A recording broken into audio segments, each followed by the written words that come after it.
Comment faire concrètement pour arrêter ces pensées qui sont dans notre esprit, qui dansent comme des lucioles et qui nous font vivre des scénarios catastrophes au quotidien? Ça demande quand même un petit effort pour réussir à lutter contre ce chaos parce qu'on a quand même plus de 70 000 pensées par jour.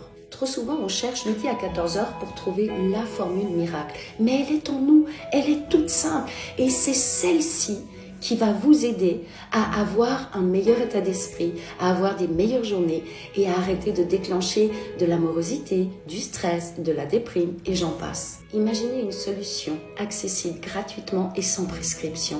Qu'est-ce que ça pourrait être? Et le plus beau dans tout ça, c'est que tout le monde la possède. Cherchez pas trop loin. Il s'agit tout simplement de notre conscience. Être en conscience de ce qui se passe dans notre esprit, de l'impact que ça a sur notre corps. Dans ces moments-là, il faut vous imaginer comme un chef d'orchestre. C'est vous qui allez diriger tout un groupe de musiciens. C'est vous qui avez le pouvoir de faire en sorte que ce concert soit une merveille ou une cacophonie totale. Donc il suffit simplement d'être conscient, d'observer ce qui se passe dans notre esprit et là, ajoutez une autre technique. Discutez avec vous, observez-vous et posez-vous des questions. Je vous donne un exemple tout bête. Par exemple, vous avez peur d'être en retard à un rendez-vous. Là, ce que vous vous dites quand les pensées montent, dites-vous « j'ai peur d'être en rendez-vous ». Et puis alors, peut-être que la personne va ne pas m'attendre ou la personne va être fâchée contre moi. Et puis alors, je lui exprimerai que je suis désolée, que j'ai eu un empêchement, et patati et patata. Dans ces moments-là, ce qu'il suffit tout simplement de faire, c'est d'ajouter à chaque peur qui émerge en vous un « et puis alors » point d'interrogation et de trouver une réponse. Et à force de vous confronter à vos préoccupations, à vos peurs, vous les verrez fondre comme neige au soleil. Parce que ce ne sera plus quelque chose qui tourne en boucle dans votre tête, vous aurez fait le scénario jusqu'au bout de tout ce qui peut vous arriver et c'est là où vous partez dans l'acceptation ou que vous allez avoir de l'inspiration pour trouver des réponses, des solutions. Si cela ne suffit pas, vous prenez 2 chaises. Vous pensez bien qu'à l'intérieur de nous, il y a l'ombre et la lumière, la partie positive, la partie négative, et que ces dualités, c'est elles qui provoquent le chaos dans notre cœur, dans notre vie, dans nos interactions.